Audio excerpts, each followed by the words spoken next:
ici tout à l'heure, et qu'on ne réplique pas. Allons, que l'on détaille de chez moi, maître juré Filouvre et gibier de potence.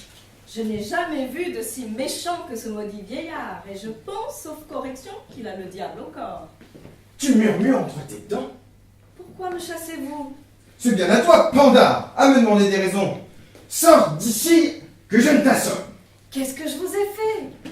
Tu m'as fait que je veux que tu sortes. Mon maître, votre fils m'a donné ordre de l'attendre. Va-t'en l'attendre dans la rue, et ne sois point dans ma maison planté tout droit comme ça. Piquer, observer ce qui se passe, et faire ton profit de tout. Je ne veux point avoir sans cesse devant moi un espion de mes affaires, un traître dont les yeux maudits assiègent toutes mes actions, dévore ce que je possède, et furet de tous côtés pour voir s'il n'y a rien à voler. Comment diantre voulez-vous qu'on fasse pour vous voler? Êtes-vous un homme volable quand vous refermez toutes ces choses et faites sentinelle jour et nuit? Je veux renfermer ce que bon me semble et faire sentinelle comme il me plaît. Ne voilà pas de mes mouchards qui prennent garde à ce qu'on fait?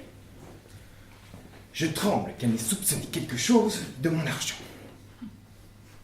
Ne serais-tu point, femme, à aller faire courir le bruit que j'ai chez moi de l'argent caché? Vous avez de l'argent caché? Non, coquine, je ne dis pas cela.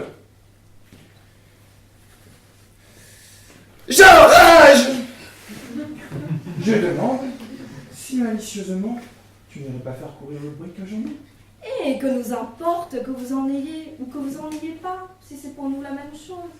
Tu fais le raisonneur. Oui. Je te baillerai de ce raisonnement-ci par les oreilles. Sors d'ici, encore une fois. Eh bien, je sors. Attends, ne m'emportes-tu rien? Que vous emporterai-je? C'est bien ça que je vois. Montre-moi tes mains. Les voilà. Les autres. Les autres. Oui, les autres. Les voilà. N'as-tu rien mis ici dedans? Voyez vous-même. Ces grandes choses sont propres à devenir les receleurs de choses qu'on dérobe. Et je voudrais qu'on en eût fait tendre quelqu'un. Ah, qu'un homme comme cela mériterait bien ce qu'il craint, et que j'aurais de joie à le voler. Hein?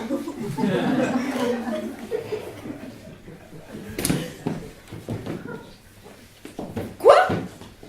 Qu'est-ce que tu parles de voler? Je dis que vous fouillez bien partout pour voir si je ne vous ai pas volé. C'est ce que je veux faire. La peste soit de l'avarice et des avaricieux. Quoi? Que dis-tu? Ce que je dis, Qu'est-ce que tu dis d'avarice et d'avaricieux? je dis que la peste soit de l'avarice et des avaricieux. Qu'est-ce que tu veux dire? De quoi vous mettez-vous en peine? Je me mets en peine de ce qu'il faut. Est-ce que vous croyez que je veux parler de vous? Je crois ce que je crois. Mais je veux que tu me dises à qui tu parles quand tu dis cela. Je parle à mon bonnet. Et moi, je pourrais bien parler à ta... Arrête. M'empêcherez-vous de maudire les avaricieux?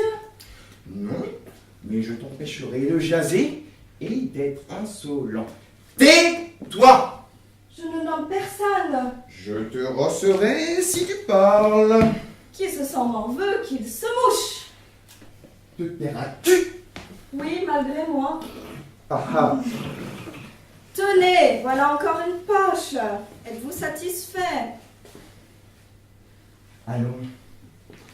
Rends-le-moi, sans te fouiller. Quoi donc? Ce que tu m'as pris. Je ne vous ai rien pris du tout. Assurément. Assurément. Adieu. Va-t'en à tous les diables. Me voilà bien fort congédié. Et je te le mets sur ta conscience, au moins.